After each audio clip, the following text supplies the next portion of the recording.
t'as que des filles. Ah mince, pas de garçons. Et il y a encore cette espèce d'imprégnation pour réussir un petit peu sa descendance, il faut qu'à un moment donné, il y ait un fils. Et ça reste encore très imprimé dans nos sociétés, dans nos mentalités. Et il faut qu'on arrive, une fois pour toutes, à s'en débarrasser. Bienvenue dans la matrescence. Dans ce podcast, on part à l'aventure. L'aventure la plus merveilleuse et difficile de la vie, la parentalité. Laissez-vous embarquer au travers des épisodes qui explorent toutes les facettes, des plus complexes aux plus fun, du monde des parents. Apprenez, riez, pleurez, découvrez et débattez en écoutant la matrescence. Nous avons une mission, vous donner des clés pour vous accompagner à n'importe quelle phase de votre parentalité. Je suis Clémentine Sarlat, votre hôte depuis mars 2019 déjà. Je suis ultra curieuse, très enthousiaste, mais beaucoup trop bordélique. Je suis aussi maman de 3 petites filles qui m'aident à me remettre en question quotidiennement. Et dans une autre vie, j'ai été journaliste sportive à la télé et aujourd'hui, je vous aide à rayonner dans votre parentalité. Abonnez-vous pour ne rien rater. Allez, let's go!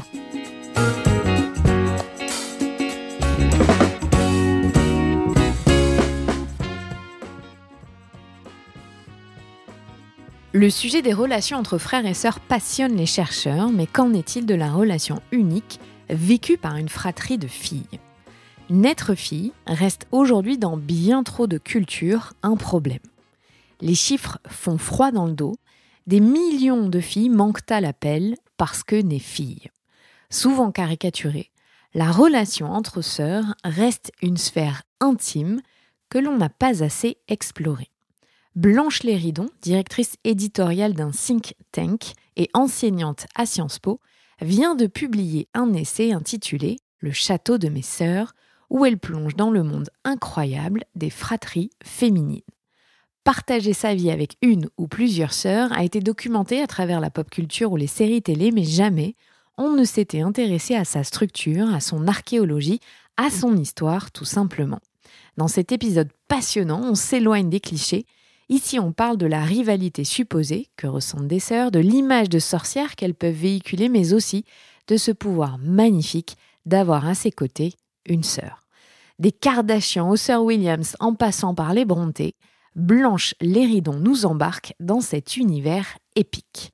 Je vous souhaite une très bonne écoute et je dédie évidemment cet épisode à ma sœur Eva et à mes 3 filles, Ella, Jasmine et June.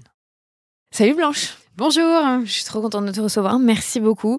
Alors j'avais vu passer ton livre, mais ce sont beaucoup de mes auditrices qui m'ont dit il faut absolument que tu reçoives Blanche parce que tu as 3 filles et elle parle de ça, de ce thème-là, donc je suis très contente que tu sois là. Et j'ai une première question. C'était comment de grandir avec 2 sœurs ? Parce que toi, tu es issue d'une fratrie, on va en parler après, mais de 3 filles. Effectivement, donc moi j'ai une grande sœur et j'ai une petite sœur, donc je suis celle du milieu. Et c'est vrai que c'est un positionnement qu'on a parfois tendance à diaboliser un petit peu. On se dit, celle du milieu, c'est un peu bâtard. C'est-à-dire que l'aînée, elle a ce privilège de la première arrivée, et puis la petite dernière, on lui cède un petit peu tout. Mais moi, je ne l'ai pas vraiment vécu comme ça. C'est vrai que petite, je me plaignais parce que je n'avais pas ma chambre toute seule, parce que j'avais toujours le sentiment d'être un peu prise en étau entre mon aînée et ma Benjamine. Mais finalement, le fait qu'il y ait très peu d'injonctions qui pèsent sur celle du milieu, d'une certaine manière, ça vous libère. Et puis avoir un modèle qui est le modèle de votre grande sœur d'un côté, et puis une compagnonne de jeu qui est votre petite sœur, et qui d'ailleurs, au fil des années, peut aussi se transformer en modèle, parce que le modèle n'est pas l'apanage de l'aîné. Finalement, moi, je crois que ça m'a apporté quand même beaucoup de choses. Et puis, ça m'a apporté cet environnement féminin très proche. Mes sœurs et moi, on a très peu d'écart d'âge, et donc une forme de complicité. Évidemment aussi beaucoup de disputes, mais qui sont une forme d'apprentissage de la vie en commun, de faire des concessions, d'essayer de comprendre l'autre. Donc moi, ça m'a apporté essentiellement des choses très positives. Tes parents, ils voulaient 3 enfants ? Ils voulaient 3... C'est marrant, c'est une question que je leur ai jamais posée, mais je pense, oui, ma maman, elle, je sais qu'ils aimaient beaucoup, ils avaient très envie de former une famille. Mes parents se sont rencontrés très très jeunes. Ils se sont rencontrés au collège et ils se sont jamais quittés depuis. Et donc oui, il y avait cette volonté-là d'élever des enfants. Notre maman s'est beaucoup occupée de nous. Elle travaillait pas quand on était petite. Et donc oui, on a grandi dans cet environnement-là. Alors, tu as sorti donc celui dont je vais parler, Le château de mes sœurs. Je le montre pour si vous regardez sur YouTube. Pourquoi est-ce que tu as voulu écrire sur ces fratries? On a un problème de mots, donc tu vas nous en parler sur ce sujet-là, en tout cas. C'est précisément ça le point de départ. Okay. C'est-à-dire que mes sœurs et moi, on forme une fratrie. Or, on est 3 filles. Donc, la logique voudrait qu'il y ait un mot particulier, à part, qui puisse nous définir en tant que fratrie de sœurs. Eh bien non, vous êtes 4 filles, vous êtes une fratrie. Vous êtes 4 frères, vous êtes une fratrie. Vous êtes 2 sœurs et 2 frères, vous êtes encore une fratrie. Et donc, je me suis dit, c'est dommage parce qu'il n'y aurait pas de fraternité sans fratrie. Et il y a une sororité qui est un mot qu'on attaque, qui est un mot toujours fragile. Et on voit à quel point les combats féministes sont jamais loin d'être remportés de façon définitive. Et il manque un petit peu, en quelque sorte, cet état antérieur qui est cette relation entre sœurs. Et donc, je me suis dit, à défaut du mot, je vais essayer de comprendre ce que c'est que la complexité des relations entre sœurs. Parce que, on l'a dit à l'instant, moi, c'est quelque chose qui est constitutif de mon identité. J'ai grandi avec 2 sœurs. Pour moi, ça explique une infinité de choses sur mon comportement, sur mes appréhensions, sur mes doutes, mais aussi sur mes forces et sur plein de choses dans ma vie. Donc, je me disais, cette lacune, elle est vraiment dommageable. Et donc, à défaut du mot, je vais essayer de comprendre ce que ça dit, loin des clichés, surtout qu'on véhicule très souvent sur les sœurs, qui sont d'ailleurs, en quelque sorte, les clichés qui se propagent sur les femmes en général, c'est-à-dire que les sœurs, elles seraient toujours jalouses, elles seraient en rivalité permanente, ce seraient des chippies qui se chamaillent. Et donc, je voulais aller un petit peu au-delà de ces stéréotypes qui, je pense, enferment les relations entre sœurs et montrer une autre image. Et c'est le sous-titre du livre, des Brontë aux Kardashian. Et on voit que l'écart est immense entre ces 2 fratries-là, entre nos écrivaines de l'Angleterre victorienne d'un côté et puis les sœurs Kardashian de l'autre. On voit que c'est pas le même monde, mais il y a pourtant des choses qui les lient et c'est cette histoire un petit peu bizarre que je voulais retracer. Et quand tu commences à écrire, tu te dis pas que ce mot sororité, ça peut être un mot. Pourquoi est-ce qu'on l'utilise pas? Alors, c'est un mot, effectivement. Il y a un historien spécialiste des frères et sœurs qui s'appelle Didier Lett et qui utilise sorori. Mais c'est vrai que c'est un mot qui est très, très peu usité. Et moi, l'ambition du livre, c'était moins d'imposer un nouveau mot dans le dictionnaire que plutôt de faire un petit peu la démonstration de l'utilité, de singulariser cette configuration-là. Mais effectivement, les questions du langage, on sait que tout commence par là. Le langage, c'est un empire et on voit tout ce qui charrie avec lui dans les représentations, dans la façon d'envisager le monde. Et donc, on voit, il y a eu énormément de débats sur la féminisation d'un certain nombre de mots. Et c'est pas juste une question de vocabulaire derrière. C'est une question de pouvoir, c'est une question de rapport au monde. Et donc, moi, je voulais aussi tirer tout ce substrat-là qu'il y avait derrière cette question de pur vocabulaire. Alors, ton livre, j'ai trouvé vraiment hyper puissant parce qu'on ne lit jamais ce type de choses sur nos relations féminines, je trouve. J'avais, moi, jamais réalisé à quel point j'ai été influencée par la façon dont on décrit les relations de sœurs dans les médias, dans les livres, dans la littérature, dans les... Tu parles de la série de Charmed, notamment. Et comment ça nous façonne de ce que devrait être la relation entre sœurs. Tu parlais de cette jalousie, de cette rivalité, alors que c'est pas ce que j'ai vécu, au final, avec moi, ma sœur. Pourquoi est-ce que c'était si mal vécu, déjà, à l'époque, si on prend les premiers chapitres de ton livre, où tu parles des indésirables, des filles? Alors effectivement, le point de départ le premier chapitre du livre, c'est de dire finalement s'il n'y a pas de mots pour qualifier les fratries de filles, c'est parce que ça désigne une réalité dont on a longtemps pas voulu. C'est-à-dire que dans des sociétés largement patrilinéaires où la descendance elle passe d'abord par le fils, n'avoir que des filles, c'était considéré comme une forme d'échec. Et donc à quoi bon nommer l'indésirable? Donc on sait pas, on n'a pas cherché à nommer cette réalité-là dans la mesure où cette réalité-là, elle était redoutée. Et elle l'est encore d'ailleurs. J'en parle dans le livre, dans un certain nombre de pays, je pense notamment à l'Inde, où du fait du système de dot, vous savez, qui est cet apport financier que la famille de la jeune mariée doit donner à la famille du marié, ça fait peser une contrainte financière absolument considérable sur un certain nombre de familles, qui fait que la fille est considérée comme un fardeau financier avant tout, et donc elle est indésirable. Et donc si une est indésirable, vous imaginez bien que 3, 4, 5, c'est d'autant plus repoussoir comme modèle. Donc c'est vrai, et ça c'est un phénomène que je qualifie dans le livre de la façon suivante, c'est ce que j'appelle le paradoxe de la multitude. Je m'explique, normalement, plus vous êtes nombreux, plus vous êtes puissants. C'est arithmétique, c'est la logique implacable. Et bien, avec les fratries de sœurs, on a inversé cette logique-là. Et en réalité, plus vous êtes nombreuses, moins vous êtes puissantes. Parce que vous représentez un fardeau, essentiellement financier en l'occurrence, considérable pour vos parents. Pensez à ce roman de Jane Austen, Orgueil et préjugés, les 5 sœurs Bennet. 5 sœurs Bennet, pour le pauvre père Bennet, c'est vraiment un enfer. Parce que du fait de la législation victorienne de l'époque, les filles ne pouvaient pas hériter des terres. Donc il fallait aller chercher un obscur cousin, je ne sais où dans le pays, pour assurer cet héritage, notamment la fortune mobilière des parents. Et ensuite, il fallait marier chacune des 5 filles. Il ne fallait pas simplement les marier, il fallait aussi les marier dans le bon ordre, c'est-à-dire commencer par l'aînée et puis aller progressivement, parce que c'était outrage de marier la cadette avant son aînée. Et puis en plus de ça, il fallait bien les marier, c'est-à-dire trouver de bonnes familles convenables et donc être en mesure aussi d'apporter une dot qui était suffisante et qui était à la hauteur. Et donc c'est vrai que pendant des siècles, tout aussi bien d'ailleurs en France, dans des sociétés occidentales jusqu'à très récemment, ça a été considéré comme un fardeau. Et même encore aujourd'hui, on voit des petits relents de ça. On en parlait hors antenne avant de commencer l'émission, mais on vous dit « Ah, t'as que des filles. Ah, mince, pas de garçons. » Et il y a encore cette espèce d'imprégnation pour réussir un petit peu sa descendance, il faut qu'à un moment donné, il y ait un fils. Et ça reste encore très imprimé dans nos sociétés, dans nos mentalités. Et il faut qu'on arrive, une fois pour toutes, à s'en débarrasser. C'est vrai que je te donnais l'exemple de... J'ai 3 filles, évidemment. Systématiquement, si on annonce nos situations, on va voir mon mari en lui disant « Mais c'est pas trop dur, tu voulais pas un 4e pour faire un garçon ?» Vraiment, cette notion de notre famille n'est pas complète parce qu'il n'y a pas de garçon. Et mon mari est forcément au bout de sa vie parce qu'il a 3 filles. Ouais. Et on est en 2025. C'est exactement toujours le cas. Je mentionne dans mon livre, moi, une amie avec qui j'ai tout de suite voulu parler quand je me suis lancée dans la rédaction, parce qu'on se connaît depuis l'école maternelle, et elles sont 5 filles. Et elle me raconte, quand je me présente aujourd'hui à des gens que je ne connais pas et que je leur dis, ben voilà, j'ai 4 sœurs, on est 5 sœurs, les gens lui répondent, oh, ton pauvre papa. Et dit voilà, ça c'est quand même très révélateur que même encore aujourd'hui, en 2025, la réaction un petit peu pavlovienne qui vienne quand on décrit une fratrie uniquement composée de filles et en plus pléthorique, ce soit mince, ton pauvre papa.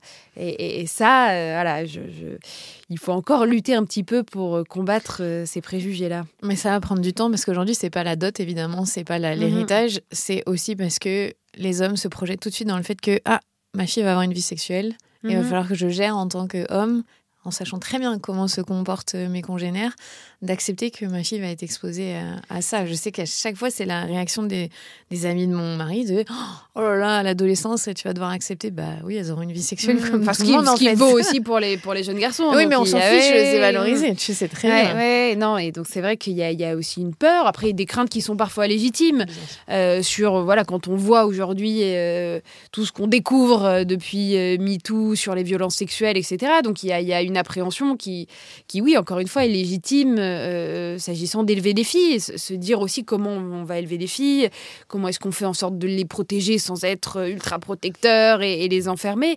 Je pense que c'est des questions qui ne sont pas simples. Au même titre d'ailleurs que ça ne doit pas être simple aujourd'hui, du fait de ces réalités-là, d'élever un garçon.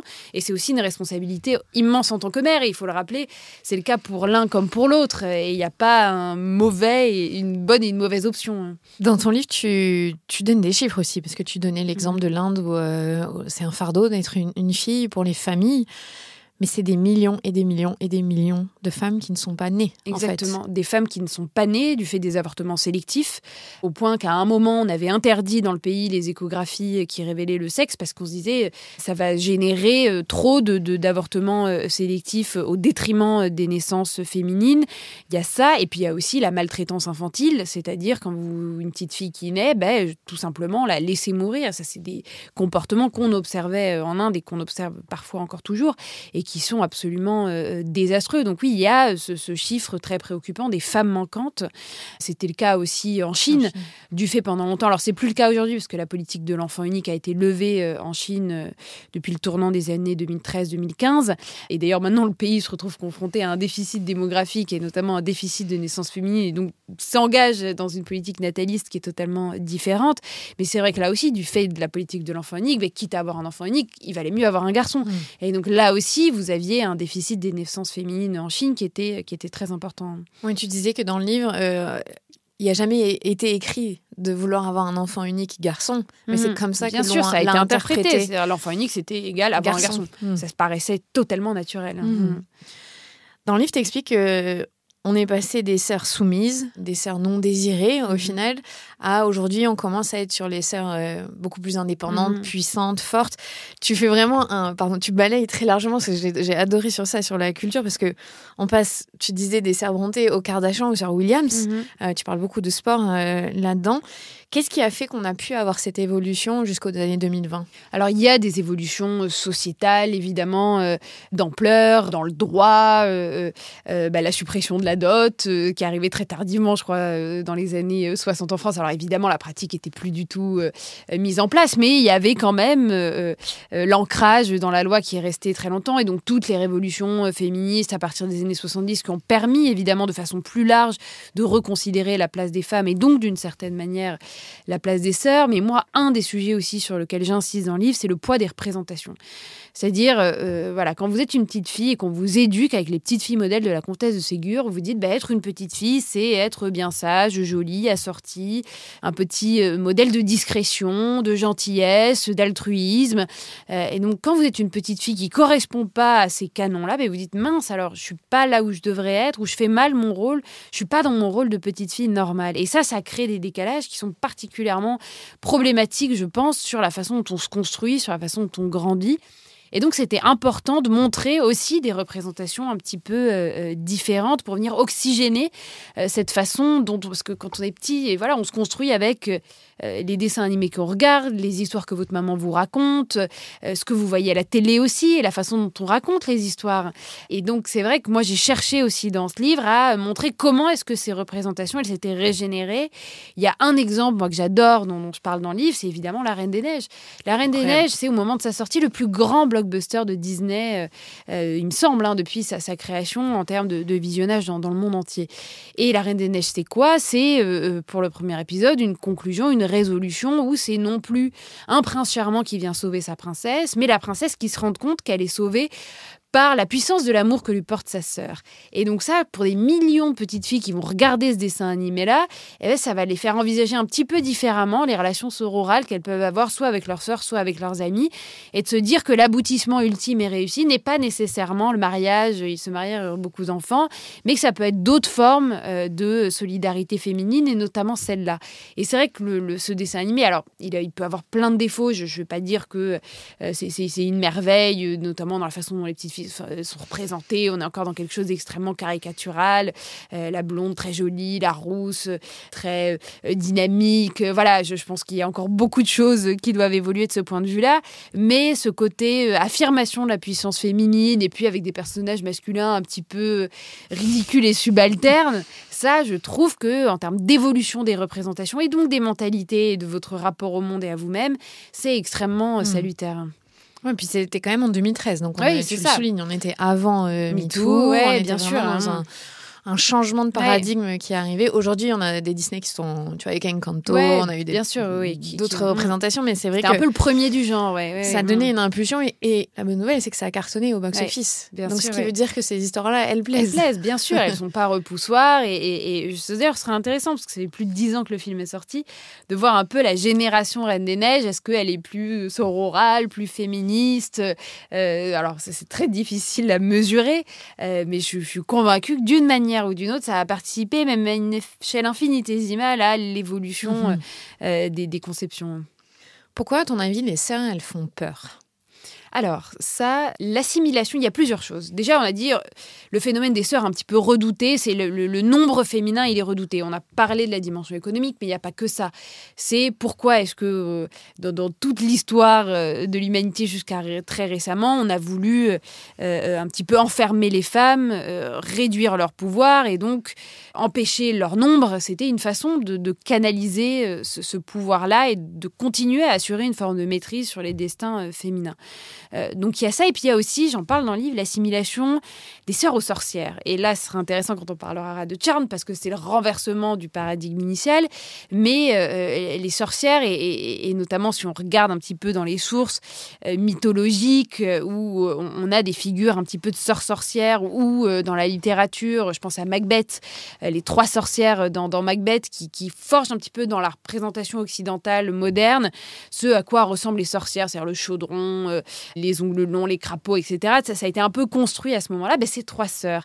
Et donc, il y a la volonté aussi d'assimiler le collectif de femmes et le collectif de sœurs à quelque chose d'un peu repoussoir, et notamment passer un certain âge. C'est-à-dire que ce que je montre dans le livre, c'est que quand vous êtes sœur, enfant, adolescente, c'est un monde merveilleux, on l'a dit, les petites filles modèles, de douceur, ou même de sexiness, quand on pense aux sœurs Lisbonne dans Virgin Suicide, avec leurs grandes chevelures blondes, un peu évanescentes, qui séduisent tous les garçons de leur collège et de leur quartier.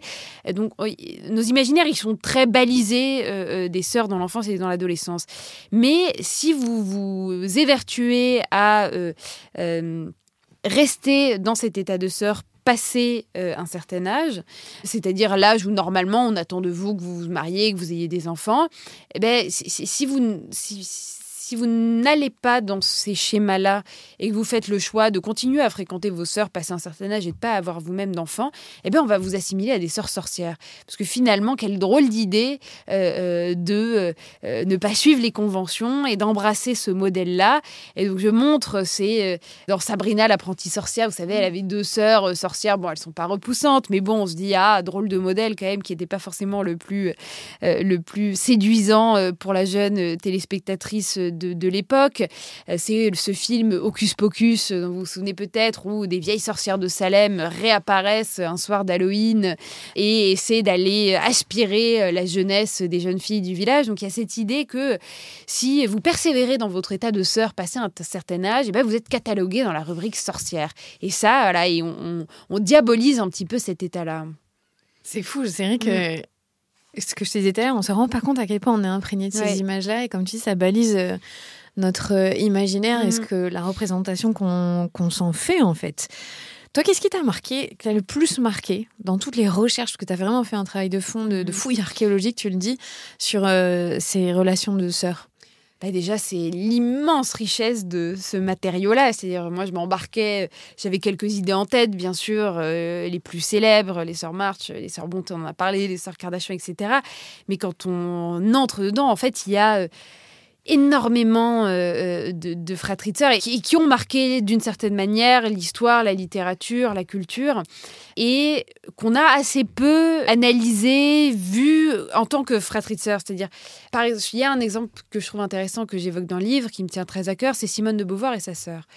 On a énormément parlé, disserté sur le féminisme de Beauvoir, à quel point il est essentiel dans le féminisme contemporain en France, mais pas que en France, un peu partout dans le monde. Mais c'est vrai qu'on a assez peu abordé le poids qu'avait pu représenter sa petite sœur dans sa trajectoire féministe. Alors moi, c'est une interprétation, peut-être que je me trompe totalement, mais c'est une intuition et je pense que d'une certaine manière, elle est fondée.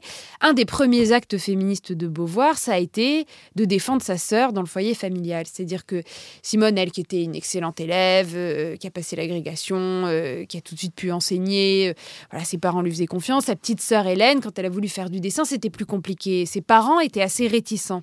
Et c'est Simone qui s'est battue pour que Hélène puisse pouvoir embrasser sa carrière d'artiste.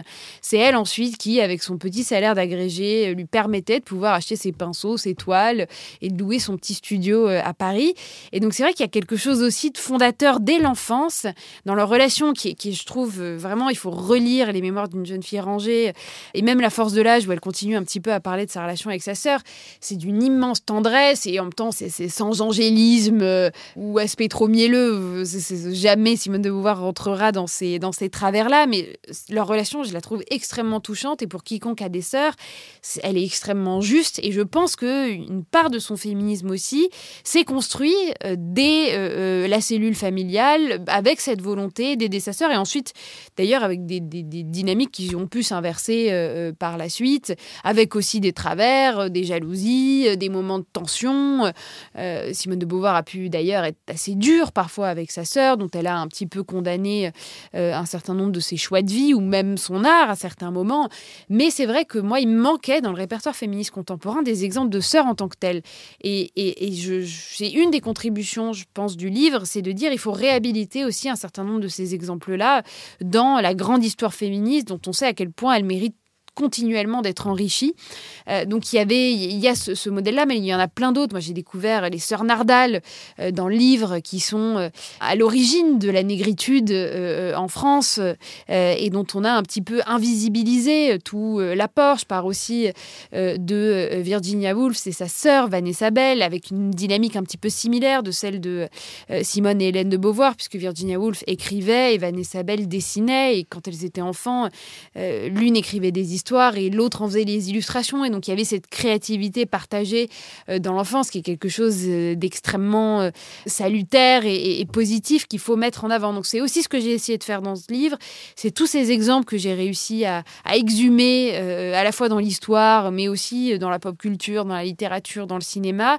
C'est les remettre aussi dans cette grande histoire du féminisme contemporain. C'est vrai que tu le dis dans le livre, c'est qu'on a une grande tendance, notamment dans la sphère féministe, de parler de ses sœurs, mais ses sœurs de combat, en fait, d'idéologie, mais qu'on a complètement occulté la sphère intime, où il y a une vraie relation génétique ou de sang, ou même si c'est de demi-sœurs, et qui ont façonné finalement les femmes qui sont parties en lutte après. Bien sûr. Et alors, l'idée, c'est surtout pas d'opposer les sœurs biologiques d'un côté, qui serait quelque chose de plus fondamental et de plus fort que les sœurs construites de l'autre. Au contraire, vraiment, je pense que là, il faut surtout pas être dans cette binarité-là. Et d'ailleurs, je dis sœurs biologiques, mais vous n'êtes pas forcément des sœurs biologiques. Vous pouvez être des demi-sœurs, avoir aucun rapport, des sœurs adoptées, peu importe. Mais c'est vrai que réinvestir cette réalité un peu primitive qu'était la relation de sœurs me semblait intéressant pour consolider en fait les relations de femmes. Et c'est vrai que c'est pas anodin. Si le MLF s'est emparé très vite de cette notion de sœur, alors on parlait pas vraiment de sororité, mais de sœur, dire voilà, tu es ma sœur. Et donc, ça veut bien dire qu'il y avait une référence implicite ou explicite à cet état-là, au même titre, comme je l'ai dit, que la fraternité s'est nourrie de la fratrie. Sauf que l'idéal de la fraternité, c'est pas l'idéal de la sororité. L'idéal de la fraternité, c'est un idéal qui s'est construit dans l'élan révolutionnaire, avec tout ce que ça implique comme caractère belliqueux, sanglant. Et donc, la sororité propose, c'est pas la négation de la fraternité, là non plus. Je veux pas être dans quelque chose de trop caricatural ou dichotomique, mais ça propose autre chose. Et cette autre chose, il se comprend notamment, pas uniquement, mais notamment en regardant ce qui a pu se passer dans cette cellule qu'est la relation entre sœurs. C'est drôle parce que tu expliques dans le livre que tu t'y es mis tard à regarder les Kardashians. Et sous la contrainte. Pour pouvoir écrire le livre. Oui, parce que j'avoue que j'étais assez éloignée au départ de cet univers-là, mais j'ai découvert énormément de choses. Moi, je pense que j'ai beaucoup regardé plus jeune. Je pense que j'étais fascinée de voir des femmes, parce qu'il y en a, la plupart étaient déjà femmes, mener la barque, en fait. C'est ça que tu découvres en regardant les 20 saisons des Kardashians. Je dois reconnaître en toute humilité que je n'ai pas tout regardé, mais j'en ai quand même regardé suffisamment pour bien comprendre le phénomène, que je veux surtout pas prendre à la légère dans le livre. Et effectivement, moi, la première chose qui m'a frappée avec les sœurs Kardashian, c'est l'inversion du paradoxe de la multitude que je décrivais tout à l'heure. Les sœurs Kardashian, elles auraient pu toutes faire carrière, en réalité, et elles le font aussi d'ailleurs, toutes seules. Elles pourraient se dire on n'a plus besoin du groupe, du collectif, mais en réalité, c'est ce collectif-là qui les a forgées et qui les a rendues puissantes. Et c'est vrai que les voir évoluer tout ensemble à travers les années, parce qu'on est quand même là sur une grande saga de 15 ans. Voilà, de 15 ans. Les plus jeunes, Kendall et Kylie, on les découvre, elles sont même pas adolescentes. Ah non, elles sont enfants. Elles sont vraiment enfants, elles sont toutes petites.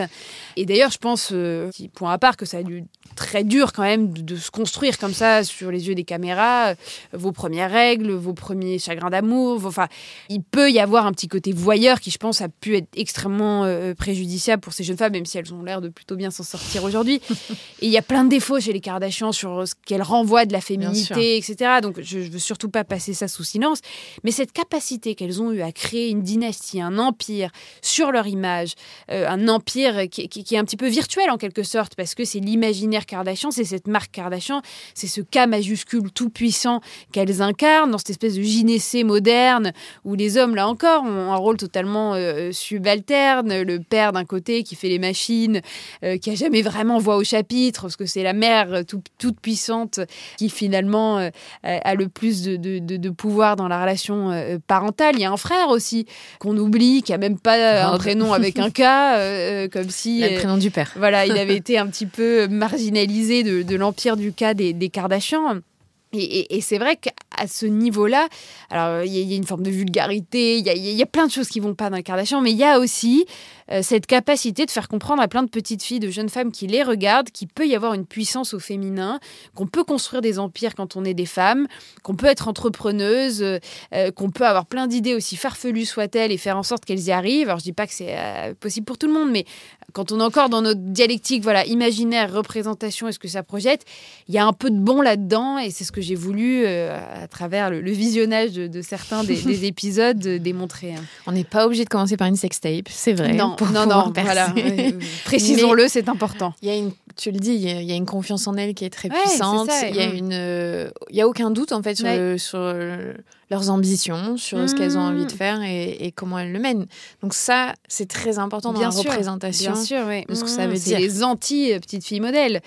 Et alors, bien sûr, il faudrait trouver un équilibre entre les deux, parce qu'il ne faut pas sombrer ni dans un excès ni dans un autre. Mais je pense qu'il faut avoir connaissance que les deux existent et qu'il y a eu ce petit idéal docilité d'un côté et puis son exact opposé de l'autre, et réussir à se construire entre ces choses-là et ne pas avoir un seul et unique modèle qui vous guiderait dans la vie. Et de toute façon, les sœurs Kardashian, c'est la sororie la plus puissante au monde. Voilà, franchement, on peut pas faire mieux. Et puis on ne sait jamais, Kim a peut-être même des velléités un petit peu plus politiques aujourd'hui. Elle embrasse une carrière d'avocate, elle essaie aussi de s'imposer une légitimité nouvelle en dehors de la superficialité dans laquelle, à juste titre d'ailleurs, on l'a souvent enfermée. Mais voilà, c'est un empire économique aussi. Ouais, on ne peut pas réussir si on n'est pas intelligente comme elles le sont. Bien sûr, je pense qu'elles sont loin d'être idiotes. Oui, voilà, c'est ça. Et comme tu dis, Kylie Jenner qui est devenue la première milliardaire. C'est quand même pas rien. Non, c'est vrai. Et tu donnes donc après l'exemple dans le sport notamment. Donc tu parles de Laure Manodou avec Florent Manodou, du fait qu'on a toujours voulu donner à Laure un sentiment de jalousie envers son frère qu'elle ne comprenait pas, mais qu'on n'a jamais posé la question dans le sens inverse à son frère. Exactement. Alors, j'ai essayé de m'intéresser à la façon dont on traitait différemment les relations frère-frère, les relations sœur-sœur et les relations sœur-frère. C'est-à-dire, quand on parle des sœurs Williams, alors évidemment, il y a de la rivalité, parce que quand elles s'affrontent sur un terrain de tennis, il y a de la rivalité, c'est le match.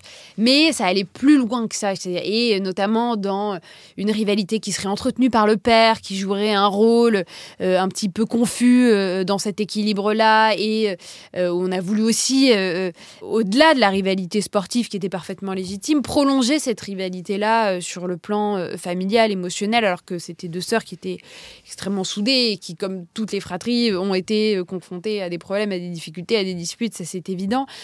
Et c'est vrai que jamais on a demandé à Florent Manodou il était jaloux de sa sœur. C'était inconcevable. Un homme n'est pas jaloux de sa sœur. C'est pas possible. Quand je regardais aussi un petit peu les frères Karabatic dans le handball, c'est ça, je me trompe pas. Handball. Jamais on demande à l'un s'il est jaloux de l'autre. La question se pose même pas. Il n'y a pas de rivalité. C'est pas dans ces termes-là qu'on adresse les questions. Alors que deux sœurs, ou effectivement une sœur aussi à l'égard de son frère, on va appréhender la question de façon différente. Et ça encore, ça montre qu'il y a des stigmates et des inégalités dans la façon dont on conçoit les rapports entre sœurs et les rapports entre frères. Et puis, quand tu parles des sœurs Williams, elles ont beaucoup bousculé le milieu du tennis, elles ont beaucoup dérangé. Tu parles en plus de deux sœurs qui sont exceptionnellement douées, qui ont un peu trusté tous les grands chelems à une époque, et deux sœurs en fait qui n'ont jamais fonctionné l'une sans l'autre. Tu expliques bien qu'elles dégringolent au classement, quand Serena dégringole au classement quand Vénus n'est pas bien, que c'est elle qui la remonte. Donc on a toujours tendance à vouloir opposer bien sûr. deux sœurs au lieu de se dire que c'est un moteur. Exactement, et donc ça c'est fou parce qu'on le fait aussi dans la réalité. C'est-à-dire que là on a beaucoup parlé de fiction, de représentation, mais il y a un autre exemple que je mentionne dans le livre, c'est Kate et Pippa Middleton. C'est-à-dire, souvenez-vous, le jour du mariage de Kate Middleton, toutes les caméras au bout de 5 minutes se sont braquées sur la sœur, et d'emblée la presse, alors on sait à quel point la presse people anglaise, britannique peut être d'une intransigeance et d'une vulgarité parfois un peu crasse, mais là c'était vraiment laquelle des deux a le plus beau bronzage, laquelle des deux était le plus aimé par son père, qui a le tableau de chasse le plus haut, et tout de suite on a voulu les opposer l'une à l'autre. On commentait d'ailleurs que les fesses de Pippa parfaitement moulées dans sa jolie robe, et ça aussi c'est assez affligeant de relire la façon dont cet épisode-là a été vécu au moment du mariage, et dont l'attention a été totalement détournée du mariage princier, qui était peut-être considéré un petit peu trop sage, un petit peu trop attendu, et donc on a voulu se jeter sur la chair fraîche qu'on a tout de suite positionnée dans des dynamiques de rivalité avec son aîné. Et tu trouves que ça change? Ça, c'était 2013. Leur mariage, c'est quoi? 2013, 2011, quelque chose comme ça, début années 2010. On est quand même en 2025. Est-ce qu'on continue avec ce discours d'opposition où on arrive un petit peu mieux à valoriser une relation J'ai le sentiment quand même que les choses évoluent, mais encore une fois, rien n'est jamais acquis. Les choses évoluent dans le champ des représentations. Moi, je trouve qu'il y a des choses vraiment très stimulantes aujourd'hui. Moi, il y a une série que je mentionne, que j'aime beaucoup, je ne sais pas si tu l'as vue, qui s'appelle Fleabag. Non, je l'ai noté vraiment, alors pour plein de raisons, qui est une série formidable, redoutablement drôle, avec donc ce personnage de Fleabag. Ça a été adapté un petit peu en France. Enfin, oui, c'est Camille Cotin. Oui, voilà, c'est pas du tout la même chose, mais c'était un petit peu ça, l'idée de voir un peu des faces caméra, d'un personnage féminin très indépendant, très baroque, très très drôle, très acerbe aussi. Et donc ça, c'est un petit peu le thème général, donc ce portrait de femme qui a la trentaine, dans une grande ville, avec beaucoup de cynisme, d'humour noir, qui déconstruit les canons de la féminité en règle générale. Mais à côté, parce que c'est souvent dans les interstices que se nichent les relations entre sœurs, il y a la relation avec sa sœur Claire. Et vraiment, je trouve qu'elle est d'une justesse. Elle est un peu les anti-petites filles modèles, parce qu'elle montre à quel point il peut y avoir un peu de vulgarité, de l'humour entre sœurs, que tout n'est pas lisse, parfait, rose. Mais il y a aussi une immense tendresse. Alors, je ne veux pas spoiler pour celles et ceux qui nous écoutent la série, mais vraiment, il y a des moments, je trouve, d'une immense intensité dramatique qui se joue avec sa sœur, à la fois dans de la grande complicité, à la fois aussi dans des grands moments de dispute. Et ça, s'attaquer à cette réalité-là, la montrer avec lucidité, avec réalisme, ça, je trouve que c'est extrêmement salvateur, et j'encourage vraiment toutes celles et ceux qui l'ont pas vu à regarder cette série. Il y a d'autres choses, je pense notamment à un livre que j'ai beaucoup aimé, que je mentionne dans l'ouvrage, qui s'appelle La petite dernière de Fatima Das. Pareil, qui elle aussi vient réinvestir un petit peu cette figure très normée, très stéréotypée de la petite dernière. Et là aussi, elle raconte son équilibre et sa jeunesse avec ses sœurs. Moi, ça me parle énormément, où elle raconte les soirées qu'elle passe à regarder Charmed, parfois en cachette, ce qui était notre cas avec mes sœurs et moi. Donc on est dans quelque chose de beaucoup plus vrai, de beaucoup plus authentique. Et donc ces représentations, elles évoluent. Il faut qu'elles continuent à évoluer. Il faut que la fiction soit de plus en plus créative et admette ces duos, trios, quatuors de sœurs qui sortent un peu des stéréotypes, où les deux sœurs que tout oppose, la gentille et sérieuse, et puis le torchon la brûle, délurée. Voilà. En fait, il faut qu'on arrête d'enfermer les sœurs dans ces stéréotypes-là, et qu'on ait le courage et l'audace de montrer un petit peu ces relations différemment. Et donc oui, c'est par ce biais-là que les choses évolueront. Après, moi, je suis très heureuse. Le livre est sorti il y a plusieurs mois maintenant. Je reçois pas mal de témoignages de sœurs qui disent que le livre les a touchées. Donc, il y a aussi, ça vient répondre, et plein de femmes aussi qui témoignent, qui disent bah oui, non, moi ma relation avec ma sœur, elle est loin des stéréotypes du genre, et ça fait du bien de voir qu'effectivement cette relation là avec ses particularités, elle est aussi vécue autrement par plein d'autres femmes, et ça c'est quelque chose d'assez stimulant. Je sais pas si tu l'as vu, cette série sur Apple TV qui s'appelle Bad Sisters. Non, je l'ai pas vue. C'est une série irlandaise avec 4 sœurs qui commettent un meurtre et qui j'en ai entendu parler. C'est très drôle, c'est pas du tout cynique. Et je trouve que là, la relation des sœurs, elle est... Parce qu'on sent les tensions, on sent les inimités, mais on sent aussi cette solidarité qui est hyper forte. Donc c'est vrai que T'as raison, on commence dans la culture pop à changer. Il y en a une autre aussi qui est géniale, qui s'appelle The Split. J'en parle pas dans le livre parce que j'arrivais pas très bien à trouver un endroit et puis je pouvais pas tout mettre, sinon ça allait faire catalogue de références, ça allait être indigeste. Si vous voulez Mais The Split, c'est des sœurs avocates à Londres, et c'est super. C'est une série britannique qui est sur Arte, je crois, et qui est vraiment très très chouette et qui montre aussi la complexité de ces relations-là. Et c'est très émouvant, c'est très intelligent, c'est vraiment très bien. Tu vois, on donnera les petites références si vous avez envie de regarder des séries captivantes sur les sœurs. Ça m'amène à ce sujet dont tu parles en fin de livre, parce qu'on visionne très bien des sœurs très proches, solidaires dans l'enfance, l'adolescence. En revanche, en partie adultes, là, comme tu dis, il y a des attendus, se marier, avoir des enfants, faire famille ailleurs, et donc des relations qui se distendent entre sœurs. À quoi c'est dû toute cette aussi mauvaise représentation de ce que c'est la sororie adulte? Ça se base déjà sur une réalité assez concrète. Moi, j'ai trouvé dans le livre, je le mentionne, une étude qui avait été faite par des sociologues dans les années 60 où ils prédisaient que un des schémas sociaux qui deviendrait prédominant, ce serait, dans les années 2000, ce serait les relations entre germains. Alors là, il ne s'agit pas uniquement de sœurs, mais frères et sœurs. Qu'est-ce qu'ils disaient, ces sociologues à l'époque? Ils disaient, avec la montée en puissance de l'individualisme et la baisse de la fécondité, c'est-à-dire on fait de moins en moins d'enfants et puis on est des sociétés de plus en plus individualistes, c'est ce schéma-là qui va devenir un petit peu le nouveau noyau des sociétés modernes, parce que vous avez tous les avantages de la famille, parce que c'est un lien qui est quand même organique, biologique, donc il a cette robustesse-là par le sang, par la peau, mais il est délesté de toutes les contraintes de ces relations. Il n'y a pas de hiérarchie comme vous pouvez avoir dans la relation parent-enfant, et il a tous les avantages de la relation amicale, c'est-à-dire quelque chose de beaucoup plus horizontal, sans règles, sans dogme, et donc il prédisait un peu ça. Alors, il y a eu effectivement peut-être une augmentation de l'individualisme dans nos sociétés, une baisse de la fécondité, on le voit d'ailleurs en France récemment encore, mais par contre ce modèle de sociabilité entre germains, entre frères et sœurs, il n'a pas du tout prospéré comme on le prédisait à l'époque.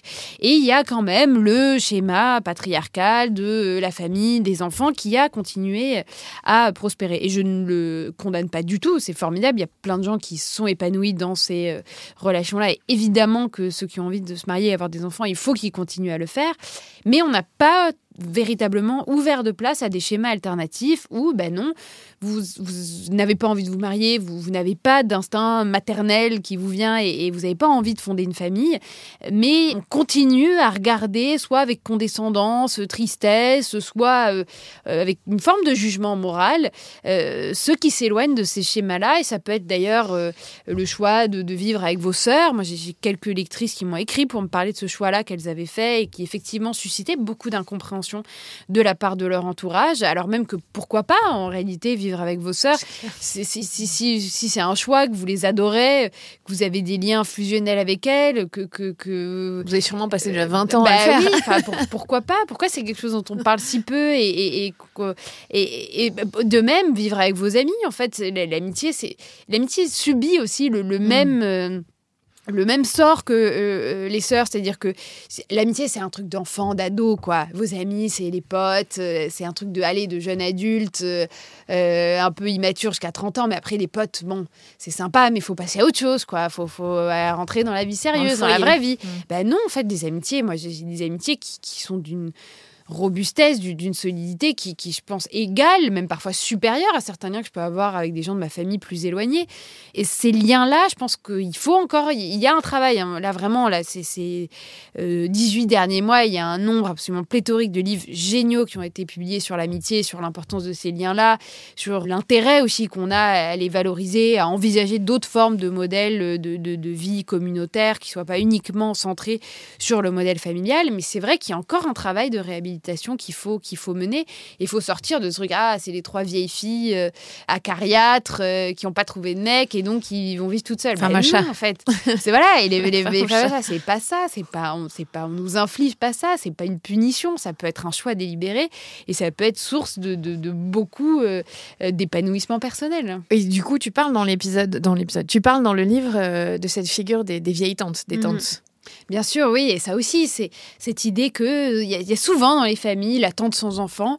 Et pareil, là, il y a une espèce de condescendance où on dit « Ah, la pauvre, c'est elle qui est la vieille fille, etc. » Et alors que moi, je parle d'une de mes tantes en particulier, qui était la petite sœur de ma mère, que j'adorais quand j'étais enfant, qui était précisément, dont j'adorais la liberté, la féminité.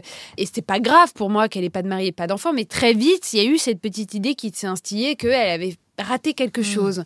Et donc, c'est cette lecture de la vieille tante sans enfant, je trouve ça extrêmement délétère comme façon de voir les choses, alors même que c'est des figures souvent extrêmement importantes dans la vie des petites filles et des adolescentes, et que ce rôle de tante aussi, on devrait pouvoir le réinvestir et pas se dire « Ah, c'est la pauvre de la famille qui n'a pas eu la chance de se marier ». Non, il y a des places absolument géniales qu'il faudrait qu'on arrive à réinvestir. Et à revaloriser. Et à revaloriser complètement. Comme par hasard, souvent, c'est le travail des femmes de l'ombre. Ouais.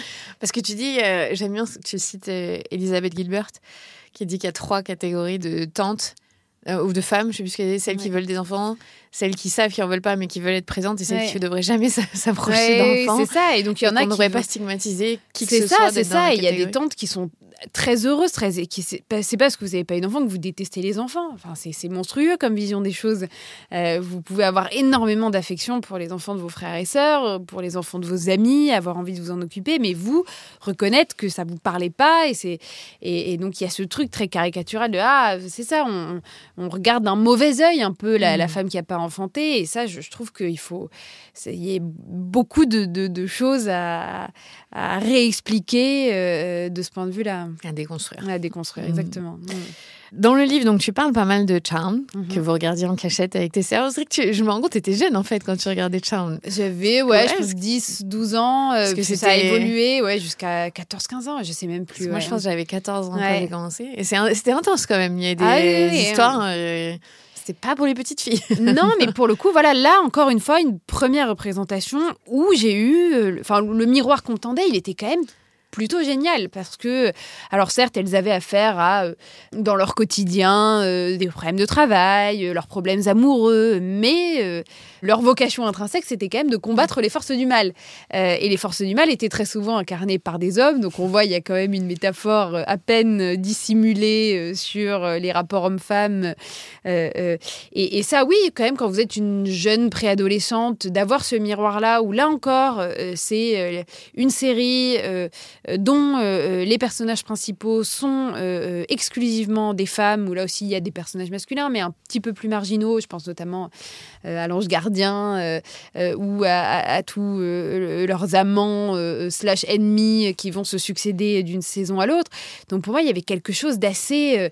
on se projetait en elles. Mais avec mes sœurs, on a fait des jeux de rôle sans fin où ma grande sœur était Prue, moi j'étais Piper, ma petite sœur était Phoebe, et puis quand Prue est décédée, je suis devenue Phoebe, qui en plus c'est mon personnage préféré, donc ça a été un grand moment d'enthousiasme pour moi, et avec l'arrivée de Paige, c'est ma petite sœur qui a pris son rôle. Donc ça, c'était quand même assez formateur. Alors là encore, il y a plein de défauts dans Charmed, sur les stéréotypes, sur la féminité, etc. Mais elles incarnaient, encore une fois, cette puissance du féminin, cette puissance du nombre, cette filiation aussi de mère en fille qui se transmettait des pouvoirs, ce grimoire dans le grenier. Et il y avait quelque chose là, je trouve, d'extrêmement vivifiant pour des petites filles.